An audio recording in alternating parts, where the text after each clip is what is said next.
නමෝ තස්ස භගවතු අරහතු සම්මා සම්බුද්දස්ස.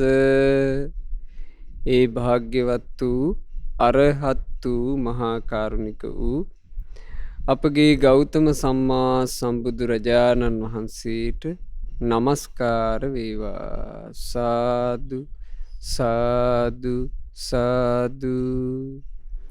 ගුරුදේවෝත්තම කල්යාණ මිත්‍ර පරම පූජනීය පින්වත් ලොකු ස්වාමීන් වහන්සේට මාගේ වන්දනාව වේවා. සාදු සාදු සාදු. ගරුතර මහා සංඝරත්නයන් අවසරයි. පින්වත්නි, අද දවසේ මේ උතුම් ධර්ම දේශනාවට දායකත්වයෙන් දරනු ලබන්නේ 71 වන ජන්මදිනයේ සමරන පින්වත් ගෝඨාභය සේනානායක පියාණන්ට නිදුක් නිරෝග සුවපත් භාවය දීර්ඝායුෂ සම්පන්නිය සැලසේවා. මේ ගෞතම බුද්ධ ශාසනය තුල උතුම් වූ චතුරාර්ය සත්‍ය ධර්මය සුවසේම අවබෝධ කරන්ට මේ පින හේතු වේවා කියන අදහසින් ඕස්ට්‍රේලියාවේ මෙල්බර්න් හි වෙසෙන පින්වත් කීර්ති සේනානායක මහත්මයා විසිනුයි ධර්ම දානමය පින්කම සිද්ධ කරන්නේ. තමන්ගේ ආදරණීය පියාණන්ට සෙත් ප්‍රාර්ථනා කරමින්. පින්වතුනි, බුදුරජාණන් වහන්සේගේ ධර්මයේ මුණ ගැහිච්චි, බුදුරජාණන් වහන්සේගේ සද්ධර්මයේ පිළිසරණට පත්වෙච්චි ශ්‍රාවකයා ගැන භාග්‍යතුන් වහන්සේ හරීම ලස්සන ගාථාවක් වදාලා. යථා සංඛාර දහනස්මින් උජ්ජී තස්මින් මහා පතේ. සාමාන්‍ය කුණු මඩම පිරිච්චි වගුරක පදුමන් තත්ත ජායේත සුචි ගන්ධං මනෝරමං. පියුමක් පිපෙනවා කියනවා නෙළුමක්, සුචි ගන්ධ හරිම සුවඳ, මනෝරම මනෝරම්‍ය. ඒ මනෝරම්‍ය වූ සුවඳ නෙළුම පිපුණේ කුණු මඩේ. හැබැයි කුණු මඩේ පිපුණත්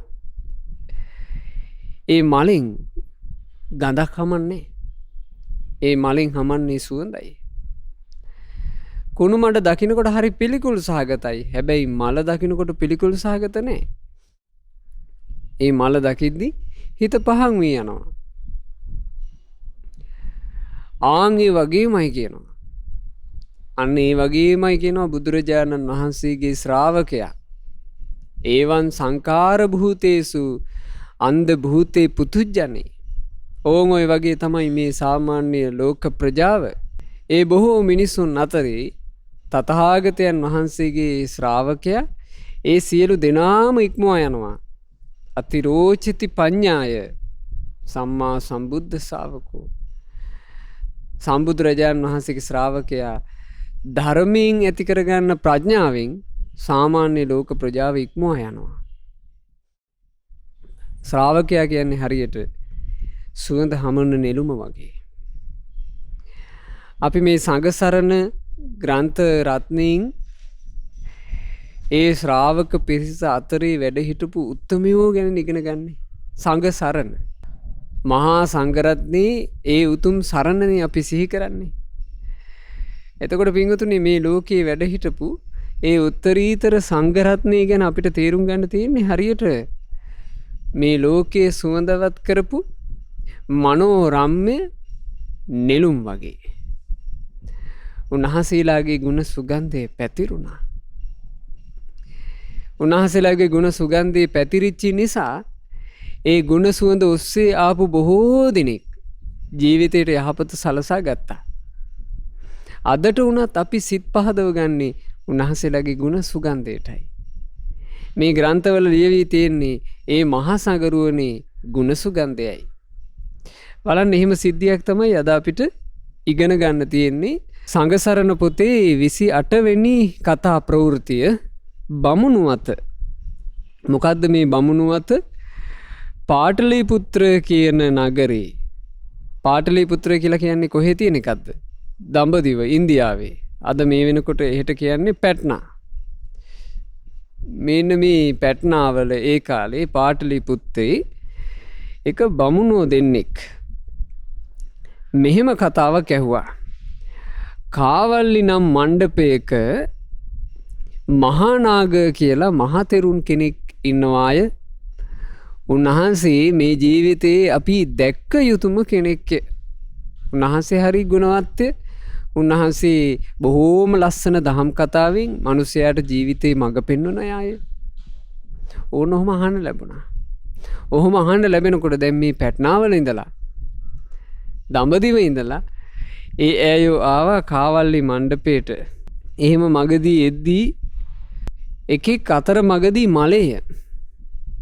එහෙම මඟ මේ පැමිණෙනකොට ඒ දෙන්නාගෙන් එක්කෙනෙක්, ඒ කියන්නේ කොච්චර දුෂ්කර ගමනක්ද, එක්කෙනෙක් අතර මගදීම මිය පරලෝ ගියා. අනිත් කෙනා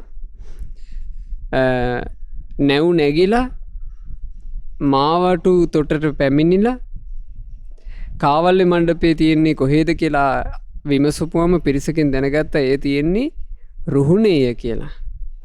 ඉතින් කොහොමින් හරි මේ බ්‍රාහ්මණයා මහානාග තෙරුන් වහන්සේව සොයාගෙන පැමිණියා. එතකොට මේ හොයාගෙන ඉන්නේ කොහොමද? ගුණ සුවඳ ඔස්සේ. දඹදිවට පවා පැතිරී තිබුණු ගුණ සුවඳ ඔස්සේ ඔහු හොයාගෙන ආවා. හොයාගෙන ඇවිල්ලා මහානාග තෙරුන් වහන්සේට සත්කාර සම්මාන කළා. මහානාග තෙරුන් වහන්සේ සමීපයේ පැවිදි භාවයට පත් වුණා, ශිෂ්‍යෙක් වුණා. අවසානයේ රහතන් වහන්සේ නම බවට පත් වෙලා සංසාර දුකින් නිදහස් වුණා. ඉතින් මේකේ කියනවා මෙසේ රුහුණු කාවල්ලි මණ්ඩපේහි වැසද තමන් වහන්සේගේ ගුණ සුවඳ මහා සාගරය ඉක්ම සියලු දඹදිව් තෙලෙහි පතුරුවා පිරිසිදු කොට සිල් රක්ෂා කළ. බලන්න උතුම් ගුණවත් ජීවිතයක් ගත කරනවා නම් එහෙම පැතිරී යනවා. විදේශිකයෝ පවා, විදේශවල ඉන්න පින් තියෙන අයට පවා යහපත සලසා ගන්නට අවකාශ ලැබෙනවා. එහෙම අයත් යහපත සලසා ගන්නවා. අවසානයේ අර පාටලිපුත්‍රයේ හිටපු කෙනෙක් මෙහි පැමිණිලා බුදුරජුන්ගේ උතුම් බණපද අසා රහතන් වහන්සේ නමක් බවට පත් වුණා. මේ වගේ තමයි මහා සංඝරුවන.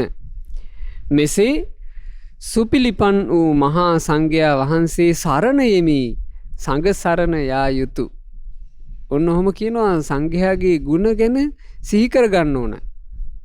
සංඝරුවන කියලා කියන්නේ ලෝකේ සුවඳවත් කරන පියුම් වගේ ගුණ සුවඳින් උන්වහන්සේලා මේ ලෝකේ සුවඳවත් කළා. ඒ සුවඳට කැමති අයට ඒ නිසා පිහිටක් තිබුණා. සුවඳට කැමති හැමදෙනාම නෙමෙයිනේ. නිලමැස්සෝ වගේ සත්තු සුවඳට කැමති නෑ. සුවඳට කැමති අය සුවඳ ඔස්සේ එනවා. ආන් ඒ වගේ මේ ලෝකයේ පින්වන්තයන්ට ගුණ අහන්න ලැබෙද්දී ගුණයට හිත පහදිනවා. දැන් පින්වතුනි මේක අද කාලේ වුණත් එහෙමයි. අපේ මේ මහමෙවුනාව භාවනා අසුපවල ලංකාවේ අය විතරක් නෙවෙයි පැවිදි වුණේ. පිරිසිදුව ශ්‍රී සද්ධර්මයේ කියා දෙනකොට බුදුරජාණන් වහන්සේගේ බුද්ධ භාෂිතේ විකෘති නොකර නිර්මලව පිවිතුරුව කියා දෙනකොට ඒ ගැන කතාව දේශ දේශාන්තරවල පවා පැතිරුණා. එතකොට දුර ඈත රටවල් වල අය පවා අපේ ගුරුදේවයන් වහන්සේ සමීපයට පැමිණුණා බණපද අහන්න. අහලා ශිෂ්‍ය භාවයට පත් වෙලා ගුණ පුරාගෙන ඉන්නවා. ඉතින් මේක අද කාලේ වුණත් දකින්න ලැබෙන එකක්. අපේ ජීවිතය ඇතුලේ පින්වතුනේ අපිට පුළුවන් වුණොත් එහෙම බුදුරජාන් වහන්සේගේ ධර්මයේ තුලින් යම් ප්‍රඥාවක් ඇති කරගන්න. බුදුරජාන් වහන්සේගේ ධර්මයමයි සත්‍ය කියලා ඒ ධර්මයේ මෙනෙහි කර අපි නුවණක් ඇති කරගත්තොත් අපේ ජීවිතෙත් ටික ටික අර නිරුම වගේ වෙනවා. මොකද මේ ලෝකේ අන්ධ බාල පෘථග්ජන ප්‍රජාව ඉක්මවා යන්න තියෙන්නේ එකම එක විදිහයි. ඒ ප්‍රඥාව. ඒ ප්‍රඥාව කොහෙන්ද ලැබෙන්නේ? ඒ ප්‍රඥාව ලැබෙන එකම එක තැන බුදුසසුනයි. බුදුරජාණන් වහන්සේගේ සද්ධර්මයයි. ඒ සද්ධර්මයේ නොතිබෙන්න මේ ලෝකේ ජීවිතේ දිනන ප්‍රඥාව නැත. ජීවිතේ ජයගන්නා ප්‍රඥාව ලෝකයට කලාතුරකින් ලබා දෙන්නේ සම්මා සම්බුදුරජාණන් වහන්සේලා විසිනි. ඉතින් ඒ බුදුරජාණන් වහන්සේගේ ශ්‍රාවක සංගරුවන ওই විදිහට සිහි කරලත් සරණ යන්න ඕනේ. සරණ යන්න ඕනේ. 29 වෙනි යෙදෙනවා කුදු 30 වත. මේ කුදු 30 තෙරවත කියලා කියන්නේ පින්වතුනි කුජ්ජතිස්ස කියන මහරහතන් වහන්සේගේ පුවත. මා හිතනවා ඔබ ආසා ඇති. කුජ්ජතිස්ස මහා තෙරපාන වහන්සේගේ පුවත. මේ කුජ්ජතිස්ස මහරහතන් වහන්සේ කියලා කියන්නේ කවුද? పూర్ව ජීවිතේ දඹදිව රජකම් කරපු ධර්මාශෝක අධිරාජයා. ඒ ධර්මාශෝක අධිරාජයා කාලක්‍රියා කරන මොහොතේ හිතේ ඇතිවෙච්චි කේන්ති සහගත ස්වභාවයක් නිසා තිරිසන් යෝනිය උපන්නන්නේ භූත පිඹුරෙක් විදිහට. එතකොට මිහිඳු මහරහතන් වහන්සේ තමයි පිහිට වුණේ. ඒ පිහිට වෙලා අර දුගති ජීවිතෙන් බේරුණා. ලංකා භූමිය උපන්නා කුජ්ජතිස්ස මහා තෙරුන්. මහා රහතන් වහන්සේ නමක්. මහා ගුණ කතාවක් තිබුණා. මේ ලංකා භූමියේ ගුණ රාව ප්‍රතිරාව නැගිලා තියෙනවා. ওই කුජ්ජතිස්ස මහරහතන් වහන්සේත් එක්ක බොහෝම හිතවත්ව සමීපෙන් කටයුතු කරපු එක උතුම් මහරහතන් වහන්සේ නමක් තමයි ව්‍යග්ග මහරහතන් වහන්සේ කියලා කියන්නේ. මේ ව්‍යග්ග මහරහතන් වහන්සේ ගැනත් කුජ්ජතිස්ස මහරහතන් වහන්සේ ගැනත් තමයි මේ පුවත. ඒක සිද්ධ වුණේ සද්ධාතිස්ස කියන මහා රජ්ජුරුවන් වහන්සේ අපේ මේ ලංකා භූමිය රාජ්‍ය කරන කාලේ. සද්ධාතිස්ස රජුරුවෝ කියලා කියන්නේ දුටුගැමුණු මහා නරේන්ද්‍රයාගේ මලනුවන් වහන්සේ. මේ වෙනකොට තුසිත දෙව් භවනේ ඉපදිලා ඉන්න මහා පින්වන්තයෝ ගැන මේ කතාව. ඔය සද්ධාතිස්ස රජුරුවෝ රාජ්‍ය කිරීම පිණිස උපදෙස් ගත්තේ ගුණවත් වූ මහා සංඝයාගෙන්. රජුරුව දවසක් මහා සංඝරුවන සමීපයට පැමිණිලා මහා සංඝයා වහන්සේගෙන් ඇහුවා, ස්වාමීනි, මට මගේ මේ ජීවිතේට වටිනා උපදෙස් ගන්න. ඔබ වහන්සේලා දන්න කියන ගුණගරුක මහා සංඝයා වහන්සේ නමක්, මහා ප්‍රඥාවන්ත මහා සංඝයා වහන්සේ නමක් වැඩ ඉන්නවද? එතකොට භික්ෂුන් වහන්සේලා කියලා තියෙනවා, මහරජය, මංගනවාසී මහා කුජ්ජතිස්ස තෙරුන් වහන්සේ නම් අපේ රජුරුව මුණ ගැහෙන්න ඕන කෙනෙක්. උන්වහන්සේ හරි ගුණගරුකයි නොවේ කියලා. දැන් ඉතින් මහා සංඝයා වහන්සේලා කුජ්ජතිස්ස මහතෙරුන් වහන්සේගේ ගුණ කියන්න පටන් ගත්තා. රජුරුවනි, උන්වහන්සේ මෙහෙම සීලවන්තයි, මෙහෙම දහම් දැනුමකින් යුක්තයි, උන්වහන්සේගේ පැවතුම් මෙහෙමයි. දැන් මෙහෙම කිව්වා. කියනකොට රජුරුවන්ට හරියට හිත පැහැදුනා. රජුරුව කල්පනා කළා, එහෙනම් රාජකීය සත්කාර සහිතව, රාජකීය බුහුමන් සහිතව මේ තෙරුන් වහන්සේව නගරයට වඩම්මාගෙන ඉන්න ඕන. නගරයට වඩම්මාගෙන ඇවිල්ලා මන් නිතර උපදෙස් ගන්නා කෙනෙක් බවට පත් කරගන්න ඕන. එහෙම හිතලා රජුරුව රාජකීය පෙරහැරකින්, රජුරුව යන්නේ ඉතින් ආනුභාවෙන්නේ, ඇතුන් අසුන් යොදාගෙන මහා පෙරහැරකින් සේනා සහිතව පස්යොදුනක් පමණ දුර ගෙවාගෙන කුජ්ජතිස්ස මහා තෙරුන් වහන්සේව බැහැදකින්ට රජුරුවෝ නික්මුණා. නික්මිලා දැන් කුජ්ජතිස්ස මහරහතන් වහන්සේ වැඩ හිටියේ කොහෙද පින්වතුනේ? මංගන කියන ගමේ යම් විහාරයක් තිබුණා. ඒ විහාරයේ තමයි වැඩ හිටියේ. දැන් රහතන් වහන්සේට ඇහෙනවා පෙරහැරක් එන හඬ. අනෙක් භික්ෂුන් වහන්සේලාගෙන් ඇහුවා, ආයස්මතුනි, මොකක්ද ඔය පෙරහැරක හඬක් ඇසෙන්නේ? එතකොට භික්ෂුන් වහන්සේලා හරි සන්තෝෂෙන් කිව්වා, ඇයි ස්වාමීනි, අපේ සද්ධාතිස්ස මහා රජුරුවන් වහන්සේ ඔබ වහන්සේ ගැන දැනගෙනනේ ඔබ වහන්සේව මුණ ගැහෙන්න, ඔබ වහන්සේට බුහුමන් දක්වන්න තමයි ඔය අපේ රජුරුවෝ මහ පෙරහැරකින් ඉන්නේ. එහෙම කිව්වා. එතකොට කුජතිස්ස මහරහතන් වහන්සේ කිව්වා හා හොඳා කිව්වා. එහෙම කියලා රජුරුවෝ විමසුවොත් එහෙම මම මේ වෙනකොට කුටියේ ඉන්නවා කියලා කියන්න කිව්වා. රහතන් වහන්සේ වැඩම කළා කුටියට. දැන් තස් සද්ධාතිස්ස රජුරුවෝ පෙරහැරෙන් පැමිණිලා පෙරහැර යම් ස්ථානයක නවත්තලා. මහා සංඝරත්නයේ බැහැ දකින්ට රජුරුවෝත් තව ඇමතිවරු දෙතුන් දෙනෙක් එක්ක එනවා. ඇවිල්ලා විහාරයේ වැඩ හිටපු සංඝයා වහන්සේගෙන් ඇහුවා ස්වාමීනි මහා කුජ්ජතිස්ස කියන තෙරුන් වහන්සේ අපිට වන්දනා කරගන්න පුළුවන් කොතැනකදීද? එතකොට තෙරුන් වහන්සේලා ස්වාමීන් වහන්සේලා කිව්වා රජතුමනි අසවල් මේ පාරේ ගියාම කුටිය හමු වෙනවා. ඔබේ පාරේ යන්න. ඉතින් රජුරෝ කියපු පාරේ යනවා. කියපු පාරේ යනකොට මහරහතන් වහන්සේ කුටියේ එළියේම අර පොඩි පිල් කෑල්ලේ වාඩි වෙලා කෝටු කෑල්ලක් අතින් අරන් ඔහේ බිම ඉරි අඳිනවා.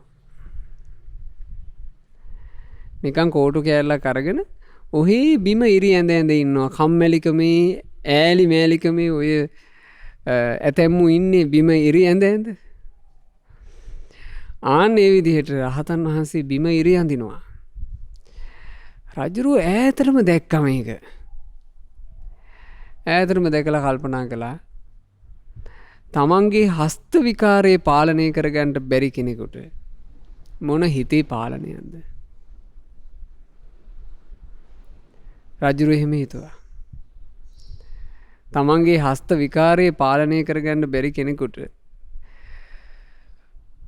එහෙම සිහිනුවණක් නැති කෙනෙකුට මොන ආධ්‍යාත්ම පාලනයක්ද? මේ තෙරුන් වහන්සේ විශේෂ අධිගමයක් ලැබු කෙනෙක් නෙවෙයි. එහෙම හිතුවා. එහෙම හිතලා රජුරුව ආපහු හැරී ගියා. සමීපෙට ආවේ නැහැ. හැරිලා යන්න ගියා. එතකොට භික්ෂුන් වහන්සේලාට හරි පුදුමයි. අපේ මහා රජුරුවන් වහන්සේ පැමිණියේ කුජ්ජතිස්ස මහතෙරුන් වහන්සේව පෙරහැරෙන් වඩම්මාගෙන යන්න. රාජකීය බුහුමන් දක්වන්න රජුරුව හැරිලා ගියා. මොකද්ද මේ සිද්ධ වුනේ? තෙරුන් වහන්සේලා ගිහින් කුජ්ජතිස්ස මහරහතන් වහන්සේගෙන් අහලා තිනවා. ස්වාමීනි අපේ රජුරුව මොකෝ ඒ විශේෂ පැහැදීමකට පත් වෙන්නේ නැතුව නිකන් කලකිරීමෙන් වගේ ගියේ. එතකොට කිව්වා ආයෂ්මතුනි රජුරුවන්ට ප්‍රසාද එලවන්නේ කොහොමද කියන එක ගැන මම දන්නවා කිව්වා. රජුරුවන්ට පැහැදීම ඇති කරවිය යුත්තේ කොහොමද කියන එක ගැන මං හොඳට දන්නවා කිව්වා. ඒක අවස්ථානුකූලව මං කරන්නම් කිව්වා. කොහොමද අවස්ථානුකූලව රජුරුවන්ට පැහැදීම ඇති කළේ? කුජ්ජතිස්ස මහරහතන් වහන්සේ අනුපාදිශේෂ පරිනිර්වාණ ධාතුවෙන් පිරිනුවම් පාන දවස ආවා. ඒ පිරිනුවම් පාන දවසේ උන්වහන්සේ අදිෂ්ඨානයක් කළා. ඒ අදිෂ්ඨානය තමයි මංගන විහාරයේ තමන් වහන්සේ යම් යහනක පිරිනුවම් පානවද ඒ පිරිනිවෙන යහන දෙවියන් විසින් පූජෝපහාර පිණිස සකස් කරන කූටාගාරය සමග අහසින් ඒවා. අහසින් ගොස් රජ මිදුලේ ඒ කියන්නේ රජුරුවන්ගේ රාජකීය අංගණේ තියෙනවනේ. ඒ කාලේ රජවරු රටවැසියන්ට කතා කරන්නේ ඔය රාජකීය අංගණයට පැමිණිලා. ඒක ප්‍රධාන තැනක්. රජ මාලිගාවක රාජ අංගණය කියලා කියන්නේ ප්‍රධාන තැනක්. මේ රාජ අංගණේ අහසේ පිහිටාවා. රජුරුව විසින් දැක බලා වන්දනා කර ගැනීමෙන් අනතුරුව මාගේ ආදාහන සිදු වේවා. එහෙම අදිෂ්ඨාන කළා. මේ ලංකා භූමියේ සිද්ධ වෙච්චි ප්‍රවෘත්ති පිංගතුනේ. එහෙම එරදිහි තිබුණා මේ ලංකා භූමියේ රහතුන්ගේ. එහෙම එරදියක් කරලා තමයි කුජ්ජතිස්ස මහරහතන් වහන්සේ පිරිනුවම් පෑවේ. ඒ පිරිනොම් පාන දවසේ උන්වහන්සේ තව මේ විශේෂ ප්‍රකාශයක් කළා භික්ෂුන්ට. ඒ ප්‍රකාශය තමයි තමන් වහන්සේගේ යහන සමීපයට වෙන්න තවත් යහනක් හිස් යහනක් පනවා තියන්න කියලා. එතකොට දෙවියන් විසින් මවන ලද කූටාගාරේ අනුපාදිශේෂ පරිනිර්වාණ ධාතුවෙන් පිරිනොම් පා වදාළ අපේ කුජ්ජතිස්ස මහරහතන් වහන්සේගේ ඒ ශ්‍රී දේහය තැන්පත් යහනත් පිහිටියා. තව හිස් යහනකුත් පිහිටා තිබුණා. උන්වහන්සේ පිරිනොම් පෑවා විතරයි මේ කූටාගාරය සහිතව සම්පූර්ණයෙන් මේ සියල්ල අහසට එසවුණා. අහසට එසවිලා දැන් අහසින් මේක ගමන් කරනවා. ඒ රහතන් වහන්සේගේ එරදී පරිදි රාජාංගනේ අහසට පැමිණුණා. රාජාංගනේ අහසට පැමිණිලා තියෙද්දී සද්ධාතිස්ස මහරජුරවන්ට අහන්න ලැබුණා ආනර කුජ්ජතිස්ස කියන මහා තෙරපාන වහන්සේ පිරිනිවිලා. ඒ පිරිනිවුණු කල්හි දෙවියන් විසින් උන්වහන්සේට සත්කාර පිණිස කූටාගාරයක් සකස් කරලා ඒ කූටාගාරය තුල උන්වහන්සේගේ ශ්‍රී දේහය තැන්පත් වෙලා තියෙනවා. ඒ ශ්‍රී දේහය තැන්පත් කූටාගාරය ආන රාජාංගනේ අහසේ මේ වෙනකොට අහස් ගෙබට වී පවතිනවා. රජුරෝ විශ්වාස කළේ නෑ. රජුරවන්ට අදහා ගන්නට බෑ. අයියෝ එහෙනම් එදා ඒ මහතෙරුන් වහන්සේ මාව රවට්ටලා. එහෙම හිත හිතා රජුරු එනකොට මේ අහසේ මේ කූටාගාරයේ තියෙනවා. ওই වෙලෙන් පිංගුතුනි තව ආශ්චර්යයක් වුණා. මා කිව්වානේ මහා ව්‍යග්ග මහරහතන් වහන්සේ. මේ මහා ව්‍යග්ග මහරහතන් වහන්සේට තමන් වහන්සේගේ නුවණින් දැනගන්න ලැබුණා කුජ්ජතිස්ස මහතෙරුන් වහන්සේ පිරිනුවම් පානා බව. උන්වහන්සේ තමන් වහන්සේගේ ආයු සංස්කාර විමසා බලනවා. ඒ වෙනකොට තමන් වහන්සේගේ ආයු සංස්කාරත් අවසන්. උන්වහන්සේ අදිෂ්ඨාන කළා එහෙනම් මමත් ඒ කූටාගාරයේ තුලම පිරිනිවෙනවා. එහි හිස් යහන පැන උනේ ඒ උදෙසා. මහා ව්‍යග්ග මහරහතන් වහන්සේත් එහි වැඩම කොට ඒ කූටාගාරයේ පනවා තිබූ යහනේ සැතපී අනුපාදිශේෂ පරිනිර්වාණ ධාතුවෙන් පිරිනොම් පවදාලා. මේ ලංකා භූමියේ ওই විදිහට එකම දවසේ මහා කුජ්ජතිස්ස කියන මහරහතන් වහන්සේගේත් මහා ව්‍යග්ග කියන මහරහතන් වහන්සේගේත් අනුපාදිශේෂ පරිනිර්වාණය සිද්ධ වුණා. සද්ධාතිස්ස මහරජුරු සාදු සාදු කියලා වන්දනා කරලා මහා ප්‍රසාදයකට පත් වෙලා රාජකීය බුහුමන් සහිතව කියන ආදාහන කටයුතු සිද්ධ කළේ. ඇයි පින්වතුනි මේ සිදුවීම මෙහෙම සිද්ධ වුණේ? ඇයි මහා කුජ්ජතිස්ස මහරහතන් වහන්සේ අර මොහොතේ රජුරවන්ට පැහැදීමක් ඇතිවෙන්න නොදුන්නේ? විවේකයෙන් වැඩවසන්න කැමති නිසා. ඕනේ නැති සත්කාර සම්මානවලට ආසා නැති නිසා. පෙරහැරකින් එක්කරගෙන ගිහිල්ලා රාජකීය බුහුමන් දක්වලා රාජකීය ප්‍රශංසා මැද උන්වහන්සේගේ නිදහස අහිමි කරගන්නට අකමැති නිසා. උන්වහන්සේලා මහා ගුණ සුවඳ පැතිරිද්දී පවා අල්පේච්ඡ බවටම ආසා කළා. බලන්න අපි සරණ ගියපු සංගරුවන සාමාන්‍යයෙන් කෙනෙක් තමන්ගේ පුංචි දක්ෂතාවයක් තිබුණත් පුංචි හැකියාවක් තිබුණත් ඒකින් ලෝකයක් ඉස්සරහා ප්‍රකට වෙන්නම හිතද්දී ආසිරිමත් අපි සරණ ගියපු සංගරුවන නම් ඒ උත්තමයන් වහන්සේලා ගුණ ප්‍රකට නොකර ඉන්නම ආසා කළා. ගුණ සංගවාගෙන ඉන්නම ආසා කළා. ගුණයන්ගෙන් තමාව ඉස්මතු කර කර පෙන්වන්නට ආසා කළේ නැහැ. උන්වහන්සේලා ආසා කළේ පින්වතුනේ සීලයට, ගුණයට, ධර්මයකට ලාමක ආසාවල් ඒ ජීවිතවල තිබ්බේ නැහැ. ඒක හොඳට පේනවා මේ සංඝසරණ පොතේ 30 වෙනි කතා පුවත ලදරු භික්ෂුව අත. ඇයි මේට ලදරු භික්ෂුව අත කියලා කියන්නේ? මේ තෙරුන් වහන්සේ එච්චර වයස භික්ෂුවක් නොවේ. උන්වහන්සේ වැඩ වාසය කළේ මහගම තිස්ස මහා විහාරේ. ආරංචියක් ආවා උන්වහන්සේට දීඝවාපී මහා ජාතක බහනක තෙරුන් වහන්සේ නමක් ගාථා දහසකින් හෙබි මහා වෙස්සන්තර ජාතකයේ වදාරන සේක කියලා. මහා වෙස්සන්තර ජාතකයේ හරි ලස්සනට කියන තෙරුන් වහන්සේ නමක් ඒ ජාතක පුවතින් රෑලි වෙනකම් බණක් කියනවාය කියලා අහන්න ලැබුණා. දැන් මේක විශේෂ ධර්ම දේශනාවක්. මේ ධර්ම දේශනාව අහන්න ඕන කියලා බලවත් හිතක් හටගත්තා මේ තෙරුන් වහන්සේට. දැන් මේ භික්ෂුන් වහන්සේ තමන් වහන්සේගේ විහාරයේ ඉඳලා ඒ දුර ගෙවාගෙන වැඩම කරන්න තීරණය කළා. දැන් මේ යන්නේ මොන ආසාවකටද? බණ අහන්න. රෑ එළි වෙනකන් බණ අහන්න තියෙන ආසාව. දැන් මේ කොරෝනා වසංගත තත්ත්වෙ එන්න කලින් අපේ ගුරු දේවෝත්තම පින්වත් ලොකු ස්වාමීන් වහන්සේගේ ආශිර්වාදයෙන් මඟ පෙන්වීමෙන් මහමෙවුනාව භාවනා අසුපී මහා පින්කම් කෙරුණේ. රෑ 5 වෙනකන් රන්කොත් විහෙර මහා සෑරජානන් වහන්සේ සමීපේ කරපු පින්කම, මිහින්තලාවේ කරපු පින්කම, මේ ආදි පින්කම්. එතකොට ඒ අහන්න ලැබිලා ගොඩාක් අය දුර බැහැර ගෙවාගෙන එහෙම පැමිණුනේ නැද්ද? පැමිණුණා. ධර්මයට තියෙන ආසාව.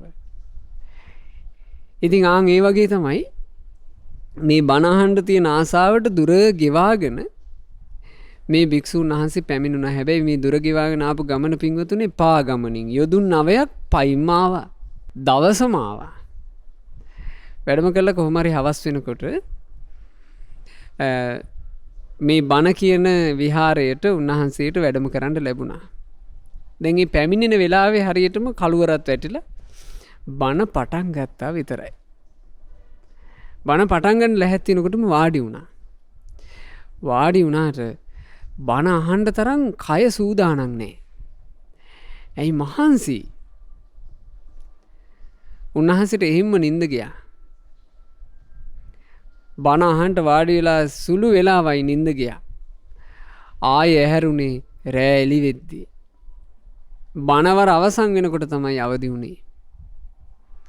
බලන්න බණක් අහන්න ආසාවේ දුරක් ගෙවාගෙන ඇවිල්ලා බණ කියපු සම්පූර්ණ වෙලාවේ නිින්ද ගියාම උහුල ගන්න බැරි දුකක් හිතට ආවා.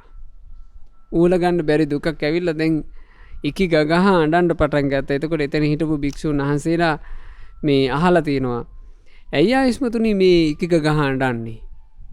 කිව්වා අනේ ආයස්මතුනි මම දුරක් ගෙවාගෙන යොදුන් 9ක් පාගමනින් ආපු කෙනෙක්. එකම එක ආසාවකට. ඒ තමයි රෑ එළි වෙනකම් මේ බණ ටික අහගන්න ඕන කියලා. අයියෝ මගේ කොහොම වෙහෙස අපති ගියා. මට එක බණ පදයක් හරියට අහගන්න බැරුව ගියා. නිින්ද ගියානේ කියලා ආය අඬන්න පටන් ගත්තා. එතකොට අර ජාතක බහනක තෙරුන් වහන්සේ ළඟට එකතු කරගෙන යනවා මේ භික්ෂුව. එකතු කරගෙන ගිහිල්ලා කිව්වා, බලන්න ස්වාමීනි මේ බණපද අහන්න ආසාවේ යහපු මේ භික්ෂුවට බණපදේ අහගන්න බැරුව ගිහිල්ලානේ. නිින්ද ගිහිල්ලා. එතකොට මේ ජාතක බහනක තෙරුන් වහන්සේට අනුකම්පා හිතුණා. උන්වහන්සේ කියනවා, ආහා ආයස්මතුනි ඔක කලබල වෙන්න කාරණාවක් නෙවෙයි. දැන් හොඳට විවේකයක් අරගන්න. අද රැයට මං යලිත් ඒ බණ ඒ විදිහටම දේශනා කරනවා. ඔබට අද රැයට ඒ බණපද ටික හොඳට අහගන්න පුළුවන් කිව්වා. ඉතින් හරි සන්තෝෂින් උන්වහන්සේ එදා දවල් කාලේ විවේකී අරගත්තා.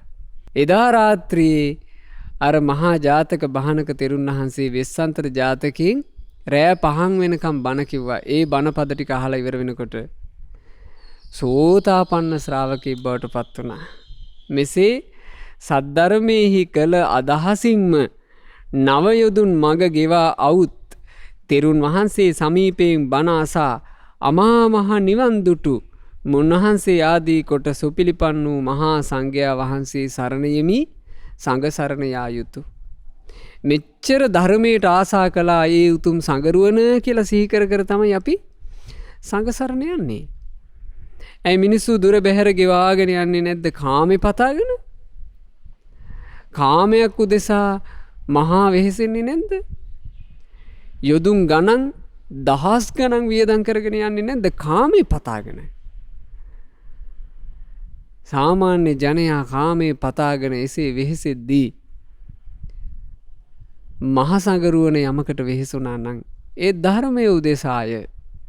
ඒ ගුණයක් උදෙසාය. ඒ සීලයක් උදෙසාය. උන්වහන්සේලා ඇතැම් වෙලාවට ජීවිතේම කැප කළා ධර්මය උදෙසා. එහෙම ධර්මය උදෙසා ජීවිතේම කැප කරපු උත්තමයෝ තමයි සම්බුද්ධ ශාසනවල බැබලි මේ ශාසනයේ ඵල විපාක ලබා ගත්තේ. දැන් එහෙම පුවතක් තමයි අපිට හම්බ වෙන්නේ සංඝසරණ පොතේ 31 වෙනි කතා පුවත සභිය තෙරවත. සභිය කියන තෙරුන් වහන්සේගේ පුවත. මේක මෙහෙම සිදු වුණ සිදුවීමක්. කාශ්‍යප බුද්ධ කාලේ. කාශ්‍යප බුද්ධ කාලය කියලා කියන්නේ පින්වතුනි මේ මහා භද්‍ර කල්පයේ තුන්වෙනුව ලොව පහළ වෙච්චි සම්මා සම්බුදුරජාණන් වහන්සේගේ යුගයේ. ඒ කාලේ මිනිස්සුන්ගේ ආයුෂය අවුරුදු 20000ක්ව දීර්ඝව පැවති කාලයක්. ඉතින් ඕ කාලේ කාශ්‍යප සර්වඥයන් වහන්සේ පිරිනිවී ගිය සමයේ අපේ කාශ්‍යප බුදුරජාණන් වහන්සේ පිරිනුවම් පෑවා. ඒ පිරිනුවම් පාලා තියෙද්දී උන්වහන්සේගේ සර්වඥ ධාතුන් වහන්සේලා රැගෙන රන්දාගබක් බැන්දා. ඒ රන්දාගබ වන්දනාමාන කරගත්ත ඒ එක කුල පුත්‍රයෝ 3 දෙනෙක් භික්ෂුන් වහන්සේලාගේ සමීපයට පැමිණිලා ඒ භික්ෂුන් වහන්සේලා සමීපයේ පැවිදි වුණා.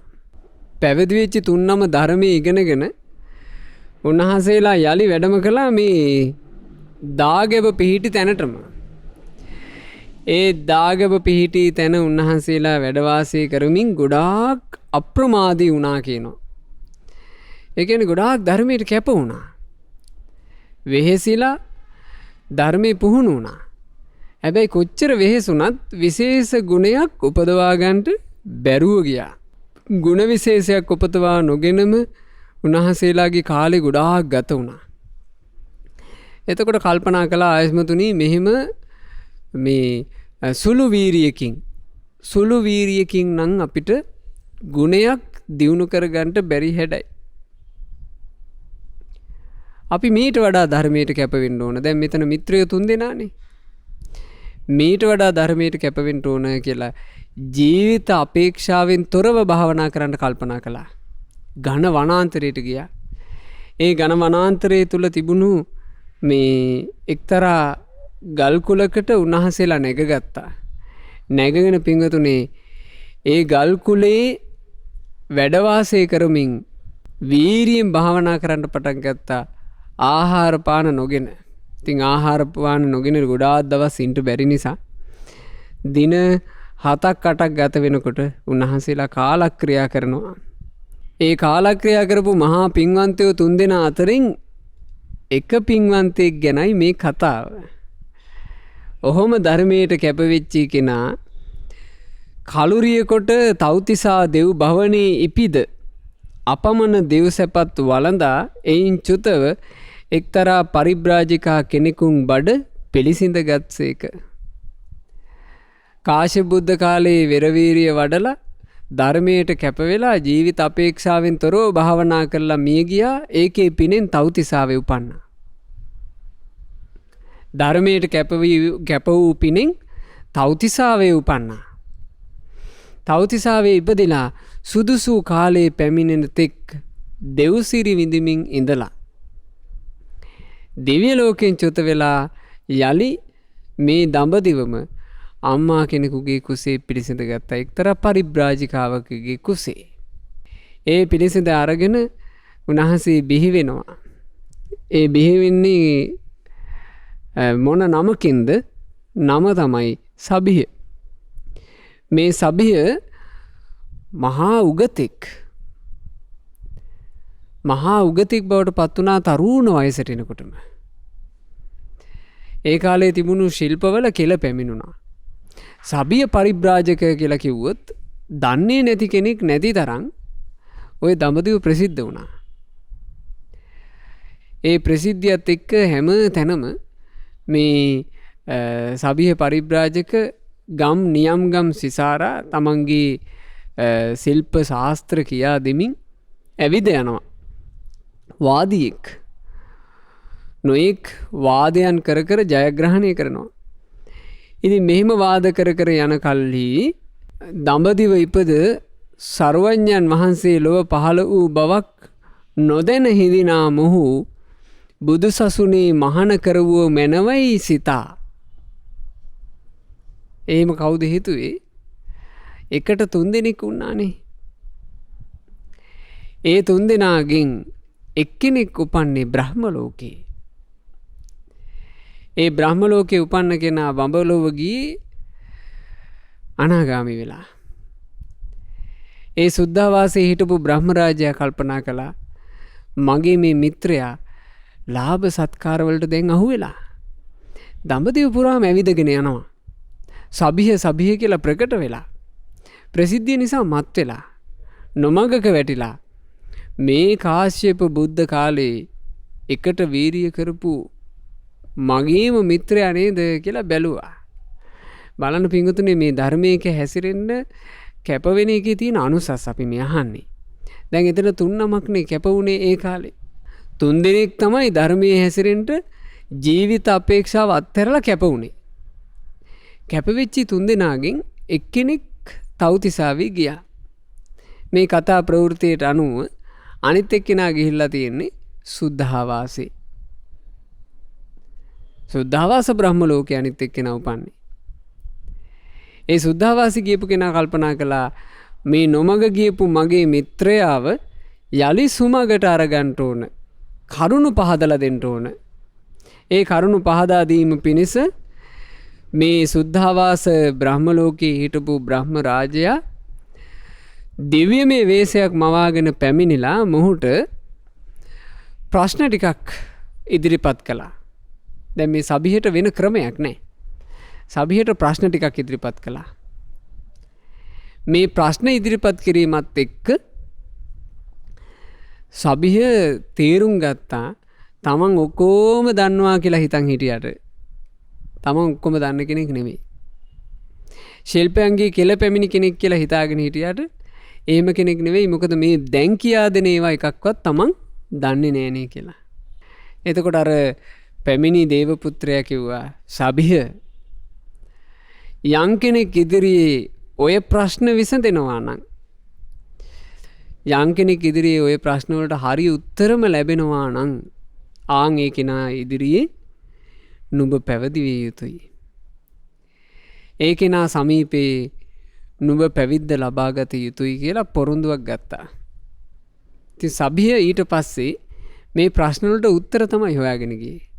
ඒ උත්තර හොයාගෙන යනකොට සියලු ප්‍රශ්න යන් ශාස්ත්‍රවරයෙකුගේ සමීපයේ ඒ ශාස්ත්‍රඥ වහන්සේගේ මහා නුවණ ඉදිරියේ සියලු ප්‍රශ්න විසඳෙනවාද ඒ ශාස්ත්‍රඥ වහන්සේව ඔහුට හමු වුණා. ඒ කවරෙක්ද ශාස්ත්‍රඥ වහන්සේ? අපිටත් වාසනාව ලැබිච්චි බුද්ධං සරණං ගච්ඡාමි කියලා සරණයන්ට අපිටත් වාසනාව ලැබුණු ශාස්ත්‍රඥ වහන්සේ ඒ භාග්‍යවත් අරහත් ගෞතම සම්මා සම්බුදුරජාණන් වහන්සේ සමීපයට සභිය පැමිණුණා. පැමිණිලා පින්වතුනේ අර දේවපුත්‍රයා කියලා දීපු ප්‍රශ්න ටික භාග්‍යවත් බුදුරජාණන් වහන්සේට ඉදිරිපත් කළා. ඔබට කියව ගන්න පුළුවන් මේ කතා ප්‍රවෘත්තියේ ඒ ප්‍රශ්න ගැන සභිය සූත්‍රය තුලින්. සභිය සූත්‍රයේ අන්තර්ගත වෙන්නේ සුත්ත නිපාතය කියන උතුම් පොත් වහන්සේ තුල ගුරුදේවයන් වහන්සේ එය පරිවර්තනය කරලා තියෙනවා. අපේ බුදු සමිඳු තවම වැඩවිසිති කියන නමින්. ඒතර ඔබට කියව ගන්න පුළුවන්. සභියගේ ප්‍රශ්න ටික ඔක්කොම විසඳුණා. සභිය පැවිදි වුණා. ඊටාම කෙටි කාලයයි සියලු කෙලෙස් නසා රහතන් වහන්සේ නමක් බවට පත් වුණා. ඉතින් ඒ රහතන් වහන්සේ නමක් බවට එහෙම පත් වෙන්න පින ආවේ කලින් ජීවිතයක කරපු කැපකිරීම නිසා. දැන් ඒ කාශ්‍යප බුදුරජාණන් වහන්සේ මුණ ගැහුණු ජීවිතේ ඒ භික්ෂුන් වහන්සේලා කැප වුණේ පින්වතුනි මතු අනාගතේ ගෞතම බුදුරජාණන් වහන්සේ දැක නිවන් දකින්නවා කියලාද? නෑ. ඒ බුද්ධ ශාසනයේම නිවනින් සැනසෙන අදහසින් අප්‍රමාණ කැප වුණා. බලවත් වීරියෙන් ගොඩාක් කල් කැප වෙලා අවසානයේ ජීවිතය අත්හැරලාම කැප වුණා. හැබැයි මේ කැපවීමට ප්‍රතිඵලය මාර්ගඵල අවබෝධය කාශ්‍යප බුද්ධ කාලේ උපදවා ගන්න බැරුව ගියා. හේතුව මේ ඉන්ද්‍රිය ධර්මයෝ ශ්‍රද්ධාව, වීරිය, සිහිය, සමාධිය, ප්‍රඥාව මෝරන්නේ අපිට ඕන හැටියට නෙවෙයි. අපි හිතන තරම් වේගිකිමුත් නෙවෙයි.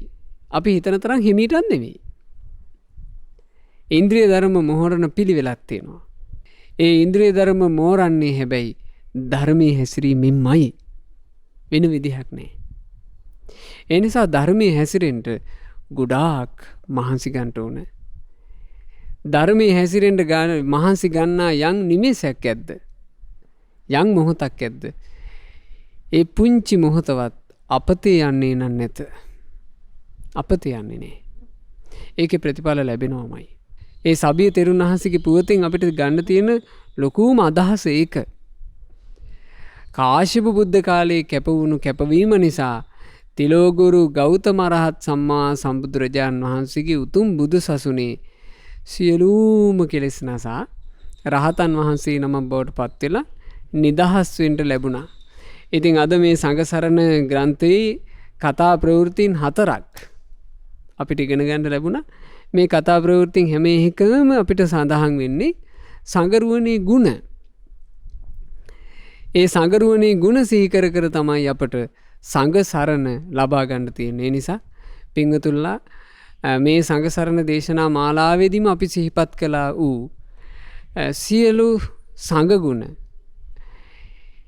සිහිය නගා ගන්න ඕන.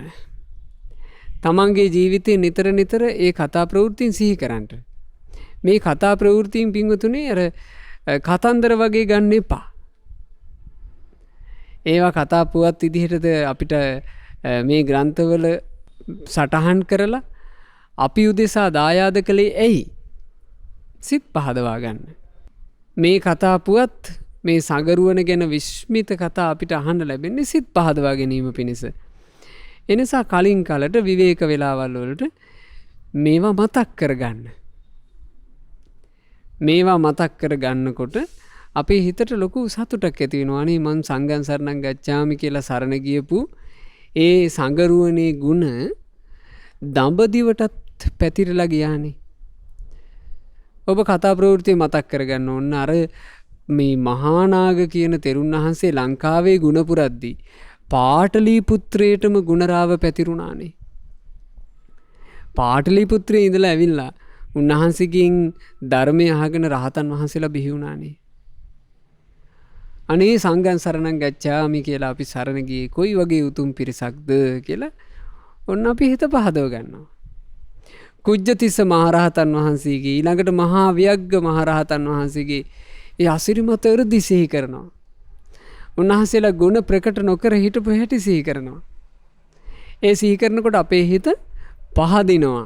දුර බැහැර ගෙවාගෙන යොදුන් 9ක් ගෙවාගෙන බණ අහන ආසාවෙන් ඇවිල්ලා රෑ 5 වෙනකන් බණ අහලා සෝතාපන්න වෙච්චි ඒ උත්තමයන් වහන්සේ ගැන සිහි කරනවා. අපේ හිත පහදිනවා. කාශ්‍යප බුද්ධ කාලේ ජීවිත අපේක්ෂාවෙන් තොරව වෙරවීරිය වඩලා අවසානයේ ගෞතම සාසනයේ නිවනින් සැනසෙච්චි සබිය මහතෙරුන් වහන්සේව සිහි කරනවා.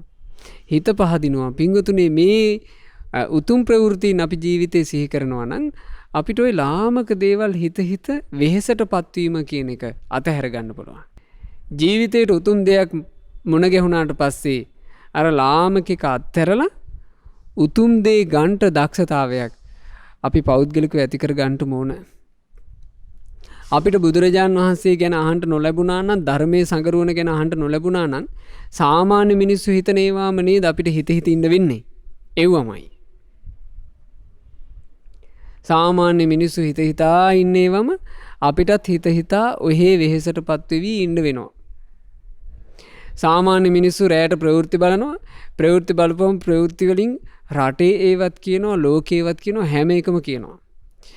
කිව්වාට පස්සේ අපේ මෙහිමත් වෙලාලු මේක කවදා හැදෙයිද කියලා අපි ඒවා හිත වාසය කරනවා. එක්කෝ පවුලේ කෝන්තර හිත වාසය කරනවා. අපි හැමතිස්සෙම වෙහෙසක ඉන්නවා. මහා වටිනා දෙයක් අපිට හම්බෙලා. හැබැයි අපි ආස කරන්නේ වෙහෙසට. එහෙම නෙමෙයි. සාමාන්‍ය මිනිස්සු හිතා ඉන්නේ වගේ ඔබට ඇවිල්ලා ඔබට හිතන්න දෙයක් දැන් හම්බෙලා තියෙනවා. බුදුරජාන් වහන්සේ ගැන අහන්න ලැබෙන ඒ සොඳුරු ප්‍රවෘත්තීන් සිහි කර කර හිත පහදවන්න. ධර්මයේ ගැනම අපි කියා දෙනවා ලස්සන ප්‍රවෘත්තීන් මේ බණ කතාවල. ඒ ප්‍රවෘත්තීන් හදවතේ තැම්පත් කරගෙන සිහි කරන්න. මහා සංඝරත්නයේ ගුණ කියලා දෙනවා අපි කතන්දර වගේ. ඒවා එහෙම මතක තියාගෙන සිහි කරන්න. සිහි කරගෙන මම සරණ ගියේ මෙහෙම උතුම් තෙරුවණක් කියලා තමන්ගේ හදවත් වල තියෙන ප්‍රසාදේ තව තව වැඩි කරගෙන සන්තෝෂෙන් වාසය කරන්න. මෙච්චර උතුම් දෙයක් මුණ ගැහිච්චි අපි සන්තෝෂෙන් හිටියේ නැත්තම් ඒක අපේම තියෙන මහා වාසනාවක්. ඒ නිසා පින්වතුනි මේ දුර්ලභ මනුස්ස ජීවිතේ තෙරුවන් සරණ යාමේ වාසනාව ලැබුණු අපට තෙරුවන් සරණේ පිහිට ආශිර්වාදයෙන්ම ජීවිතේ සැපවත් කර ගන්නට වාසනාව ලැබෙත්වා. සාදු සාදු සාදු. අප විසින් රැස් කළා වූ සියලුම පුණ්‍ය ධර්මයෝ සග්දෙවිඳුන් සතරවරන් දෙවිවරුන් ප්‍රධාන සියලු දෙවි දේවතාවුන් වහන්සේලා සතුටින් අනුමෝදන් වෙත්වා. පින් අනුමෝදන් වන දෙවියෝ දිව්‍ය සැපයෙන් දිව්‍ය ආශ්චර්යෙන් වැඩෙත්වා. දෙවියන්ගේ නිරන්තර රැකවරණය අප හැම දිනාට දෙවියෝ සලසා දෙත්වා. දෙවියෝද සංසාර දුකින් අත මිදෙත්වා. සාදු සාදු සාදු. රැස් කළා වූ සියලු පුණ්‍ය ධර්මයෝ අපගේ ගුරු දේවෝත්තම කල්යාණ මිත්‍ර පරම පූජනීය පින්වත් ලොකු ස්වාමීන් වහන්සේට අනුමෝදන් වෙත්වා. ගුරු දේවයන් වහන්සේ නිදුක්ව නිරෝගීව දීර්ඝායුෂ සම්පන්නියම ලබත්වා.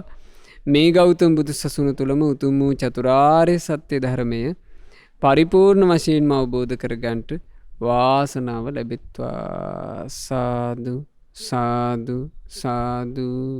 රටලෝක වාසී සිල්ගුණදන් සපුරන පූජනීය මහා සංඝරත්නයට මේ සංඝ සරණ දේශනාවෙන් රැස් වූ සියලු පුණ්‍ය ධර්මයන් අනුමෝදන්ව පින්වන්ත මහා සංඝරුවනට කිසි කරදරයකින් බාධාවකින් තොරව සුවසේ පිළිවෙත් පුරන්ට අවකාශ ලැබෙත්වා.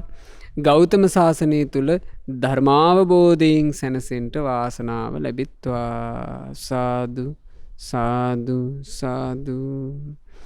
විශේෂයෙන්ම අද මේ ධර්ම දේශනාව උදෙසා අනුග්‍රහය දායකත්වයේ දරමින් මූලිකව බලාපොරොත්තු වෙන්නේ 71 වන ජන්මදිනයේ සමරන පින්වත් ගෝඨාභය සේනානායක පියාණන්ට පින්පෙත් අනුමෝදනා කිරීම, ධර්ම දානමේ වශයෙන් රැස් වූ සියලු පුණ්‍ය ධර්මයන්ගේ ආශිර්වාදය, රත්නත්‍රයේ ආශිර්වාදය, සියලු දෙවි දේවතාවුන් වහන්සේලාගේ ආශිර්වාදය 71 වන ජන්මදිනයේ සමරන පින්වත් ගෝඨාභය සේනානායක පියාණන්ට සැලසෙත්වා. ඒ පියාණන් නිදුක් වෙත්වා, නිරෝග වෙත්වා, දීර්ඝායුෂ සම්පන්නියම ලබත්වා. මේ ගෞතම ශාසනය තුල චතුරාර්ය සත්‍ය ධර්මය අවබෝධයෙන් සැනසෙන්න වාසනාව ලැබෙත්වා කියලා අපි සිත ප්‍රාර්ථනා කරනවා. අද ධර්ම දේශනාවේ දායකත්වයේ දරූ මෙල්බර්න්හි වෙසෙන පින්වත් කීර්ති සේනානායක මහත්මයා ඇතුළු පවුලේ හැම දෙනාගේ නමින් මියගිය සියලු ඥාතීන්ට පින් අනුමෝදන්ව ඥාතීන්ගේ පරලෝ ජීවිතයේ සැපයෙන් සැපයටම පත්වෙත්වා. ඥාතීන්ට සසර දුකින් නිදහස් වෙන්න වාසනාව ලැබෙත්වා කියන ප්‍රාර්ථනාවෙන් ඥාතීන්ට පින් අනුමෝදන් කරන්න. විශේෂයෙන් ධර්ම දානය සිදු කරන පින්වතුන්ලා බලාපොරොත්තු වෙන කාරණාවක් කොරෝනා වෛරසයේ හේතුවෙන් රෝගාතුර වී සිටින ලංකාවාසී ලෝකවාසී සියලු දෙනාට සෙත් ප්‍රාර්ථනා කිරීම. ඉතින් මේ වෛරසයේ හේතුවෙන් රෝගාතුර වූ සියලු දෙනාට ඉතා ඉක්මනින්ම නිදුක් නිරෝග සුව ශාන්තියම සැලසෙත්වා කියන අදහසින් අපි සෙත් පතමු. ධර්ම දානය සිදු කළ ඕස්ට්‍රේලියාවේ මෙල්බර්න්හි වෙසෙන පින්වත් කීර්ති සේනානායක මහත්මයාටත් සුජීවත්ව සිටින අසංකා එදිරිසිංහ මෑණියන්ටත් සහෝදර සහෝදරියන් සියලු දෙනාටත් පවුලේ හැම දෙනාට මේ සියලු පින් අනුමෝදන්ව සියලු දෙනා නිදුක් වෙත්වා, නිරෝග වෙත්වා, දීර්ඝායුෂ සම්පන්නියම ලබත්වා. කිසිම කරදරයකින් බාධාවකින් තොරව තමන්ගේ ජීවිතයට සුවසේ ගුණපූර්ණේ කරගන්නට පින් රැස් කරගන්නට අවකාශ ලැබෙත්වා. ගෞතම ශාසනය තුල ධර්මාවබෝධයේ පිණිස ඒකාන්ත වශයෙන් මේ ධර්ම දානය හේතු වෙත්වා. සුපින්නත් ඔබ සියලු දෙනාටත් ශ්‍රද්ධා මාසික ධර්මදාන සමාජික පින්වතුන්ලා සියලු දෙනාටත් ශ්‍රද්ධා කාර්ය මණ්ඩලයේ පින්වත් හැම දෙනාටත් කිසිම කරදරයකින් බාධාවකින් තොරව සුවසේ ජීවිත ගත කරන්නට ගෞතම සාසනය තුල චතුරාර්ය සත්‍ය ධර්මය අවබෝධ කරගෙන සැනසීමට පත්වෙන්න වාසනාව ලැබෙත්වා. හැම දිනාටම තිරුවන් සරණයි. නමෝ බුද්ධාය. මෙවැනි වටිනා ධර්මදේශනා ශ්‍රවණය කිරීමට ශ්‍රද්ධා ටෙලි YouTube චැනලය සබ්ස්ක්‍රයිබ් කරන්න.